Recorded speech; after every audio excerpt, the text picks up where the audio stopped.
Parent வாங்க.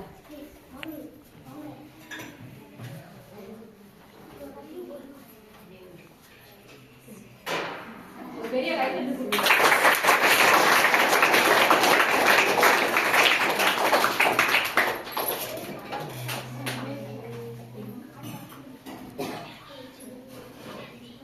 இவனை பத்தி சொல்லணும் அப்படின்னா என்ன அப்படின்னா எல்லாத்துக்கும் பொறுப்பே இவன் தான் ஆரம்பிச்சு.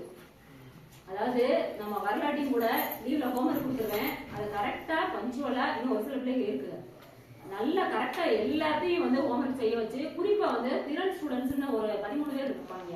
அந்த கொஞ்சம் மெதுவா படிக்கிற பிள்ளைங்க, ஆனா டேலண்ட் தான். இப்ப நல்லா வாசிக்க பழகிட்டான்.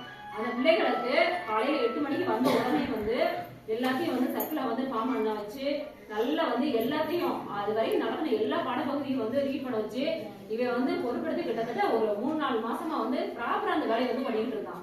அது மட்டும் கிடையாது, டீச்சர் யாருக்காவது முடியல அப்படின்னா உதவி செய்யறதா இருக்கட்டும், அந்த இறக்க உணர்வு வந்து அதிகமா வந்து எனக்கு வந்து அஸ்வினுக்கு வந்து இருக்கும். அது இந்த வயசுலயே வர்றது மெச்சூர்டா பேசலாம், அமைதியா இருக்கான். என்னோட ஒவ்வொரு வார்த்தைகளும் வந்து என்ன அப்படின்னா 21 வயசு பையங்க இருப்பாங்க பாத்தீங்களா, 21 வயசு பையங்க கூட சொல்ல முடியாது, 30 வயசு பெரியாட்கள் இருப்பாங்கல்ல, அந்த மாதிரி பேசுவாங்க. அப்ப யோசித்து பாருங்க, உண்மையிலே வந்து எனக்கு அப்படியே 8 பேரோட இந்த பிள்ளைகளோட இருக்கணும் போல தோணும் மனசுக்குள்ள வந்து. அப்ப அந்த அளவுக்கு வந்து என்ன அப்படின்னா ஒரு ஆசிரியர் அளவுக்கு இருக்கக்கூடிய மாணவர்கள் தான் இந்த பிள்ளைங்க வந்து.